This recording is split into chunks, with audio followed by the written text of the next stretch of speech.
Gentleman from Missouri, the chair of the National Security Subcommittee, Mr. Luetkemeyer, is now recognized for 5 minutes. Thank you, Mr. Chairman. Welcome all of you. Mr. Ellison, welcome back. Mr. Zeitcher, in your testimony you emphasized the significance of climate policy and its impact on capital allocation. To me, this seems like a disguised version of Operation Choke Point, where regulators are picking and choosing what industries have access to banking services, including access to financing. Can you explain how regulatory attempts to impose climate policies on the private sector can affect investment decisions and economic performance? Yeah, such regulatory efforts, particularly aimed at the fossil energy industry and others as well, would have the effect of distorting capital allocation by distorting investment decisions, lending decisions, and all the rest. And as I discussed briefly in my oral statement and more extensively in my prepared statement, the aggregate effect would be a less valuable capital stock producing a less valuable basket of goods and services, a smaller economy, less labor productivity, less employment, lower wages. There's simply nothing to be gained, regardless of what you believe about the existence or severity of a purported climate crisis. These initiatives cannot possibly have any effect on climate phenomena, let's say by the end of the century. And so they really do represent all cost and no benefit.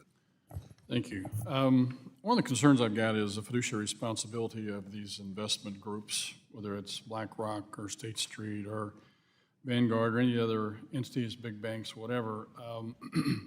One of the things it says, one of the comments I see here in some of the stuff I've been reading here is that corporate boardrooms have been turned into partisan platforms where political agendas overshadow sound financial management.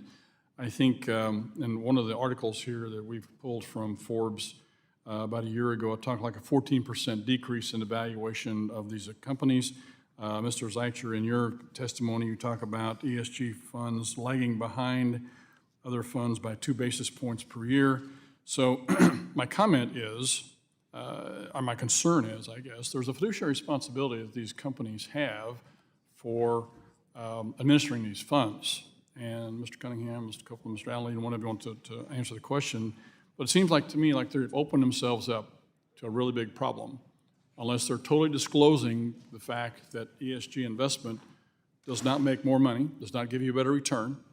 But if there's an agenda here that's being forced on them from outside, it needs to be disclosed, and investors need to know that you expect less returns.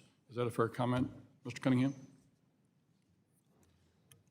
Well, I do think that special interest groups have asserted themselves and have pressured a lot of funds to elevate the priority of ESG. I think many funds, there's evidence that indicates that funds have believed that they get some private advantage from presenting themselves that way. Well, even Mr. Fink the other day with BlackRock made the comment that he was ashamed about his investment policy with regards to ESG.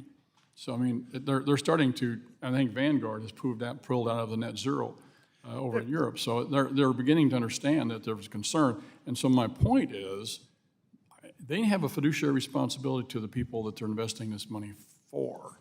Are they showing this? Are they disclosing this? Are you aware of this? Such that they can keep themselves from being sued. Yeah, it's commonly said that following ESG practices is good for the long-term economic interests of a company or of a fund, but the empirical evidence doesn't support that assertion. I'm sure the people believe it's true, but the data don't bear it out. There's some evidence that there's a correlation between certain practices and certain outcomes, like certain board compositions and corporate performance, but scant evidence of any causation. And incidentally, a lot of proponents of these shareholder proposals don't even provide that rationalization. Under the SEC's current approach, they're allowed to require companies to put in proposals on any socially significant topic. So I think you've pinpointed a very serious problem for the funds. I think they recognize the problem, and they're struggling to resolve it. Well, I think Mr. Fink's comment makes that point, and I just have one other comment here, and it's just a comment.